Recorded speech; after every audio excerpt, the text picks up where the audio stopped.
Hey everyone, and welcome back to the channel. If you have been anywhere near the developer news feeds lately, you have probably seen headlines about the massive NPM supply chain attacks that just shook the JavaScript ecosystem in September 2025.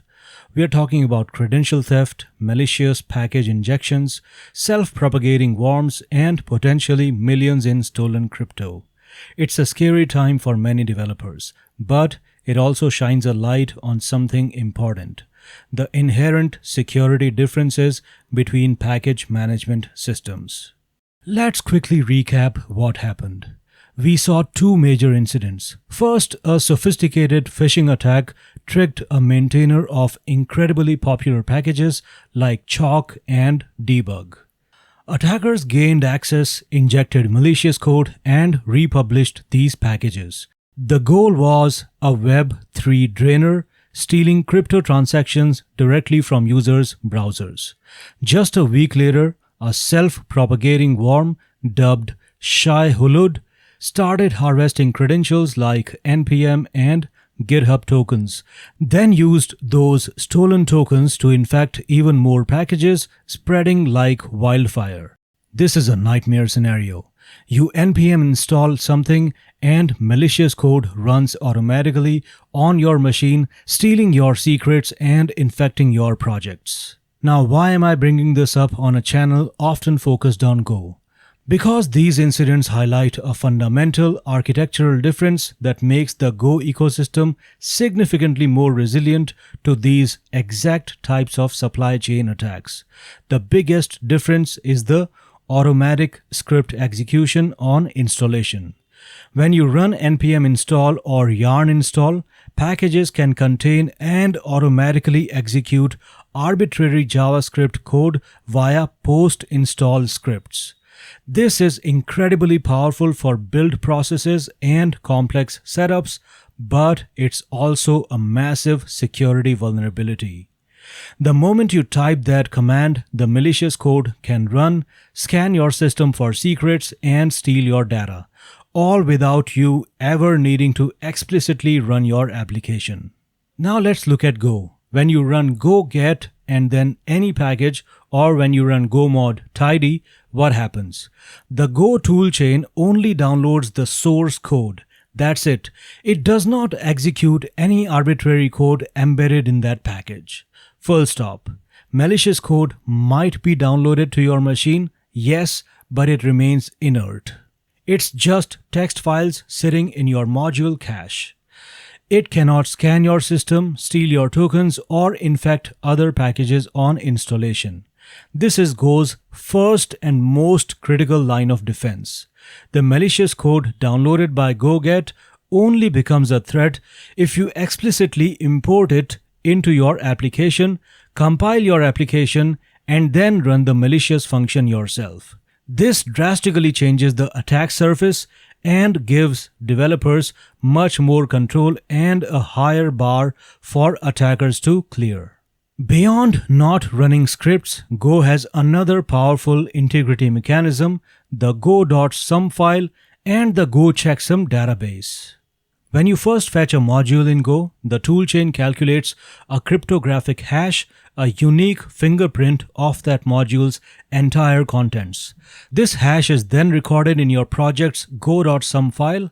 This go.sum file acts as a tamper-evident log for all your dependencies. Here's why it's so powerful.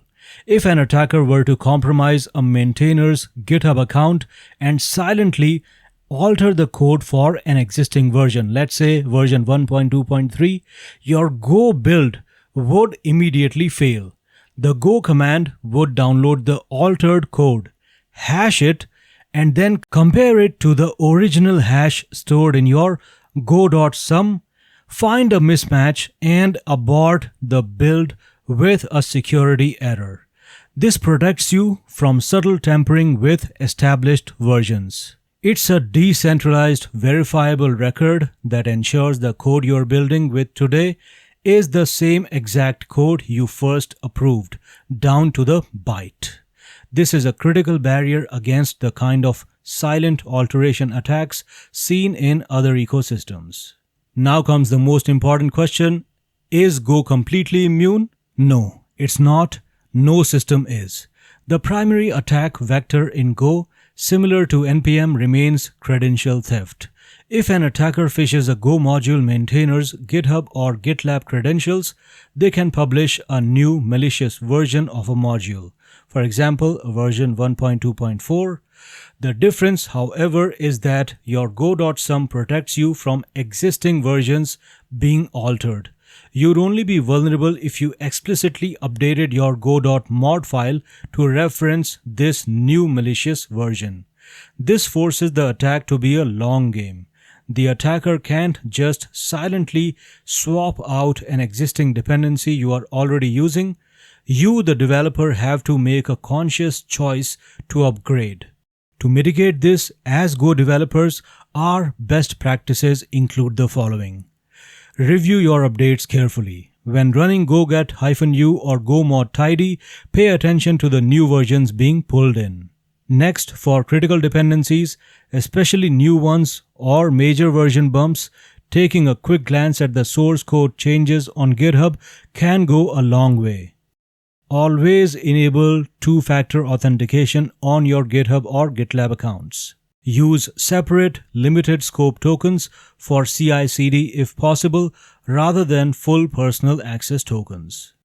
So while the recent NPM breaches highlighted Go's robust package management, let's not forget other reasons why Go is a fantastic choice for secure and reliable applications and services. Go compiles directly to static single binaries. This means fewer external dependencies at runtime, less DLL hell, and easier deployment of a self-contained auditable unit. Unlike interpreted languages, you are not relying on runtime environments that might have their own vulnerabilities. Go's strong type system catches many common errors, including potential security vulnerabilities like type confusion at compile time, long before they ever reach production. Go is memory safe. It eliminates common vulnerabilities like buffer overflows and use after free errors that plague languages like C and C++, which are often exploited in critical security breaches. Go handles memory management safely, greatly reducing the attack surface.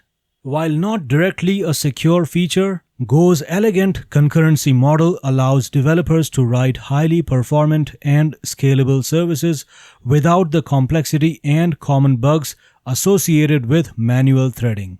Less complex code is generally more secure code, as there are fewer places for errors or vulnerabilities to hide. Now, because Go binaries are self-contained and don't require an extensive runtime environment like a NodeJS interpreter and Node modules folder, their attack surface is generally smaller, meaning fewer entry points for potential exploits. In conclusion, the recent NPM supply chain attacks serve as a stark reminder of the importance of secure package management.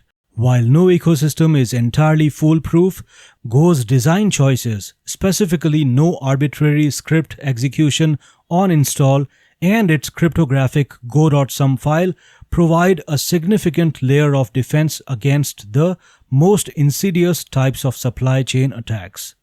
When you combine this with Go's strong typing, memory safety, and compiled binaries, you get an ecosystem that empowers developers to build secure, reliable, and high-performance applications with confidence. In a world where supply chain attacks are becoming increasingly common, choosing a language and ecosystem with a security baked into its core design is more critical than ever. So if you are building critical services, consider Go. It allows you to focus on your application logic, knowing that its underlying architecture is working to keep your code and your users safer. Now, what are your thoughts on Go's security model? Have you had experiences with supply chain attacks? Let me know in the comments below. Don't forget to like this video and subscribe for more content on Go and software development. And hit that notification bell so you don't miss our next upload. Thanks for watching, and I'll see you in the next one.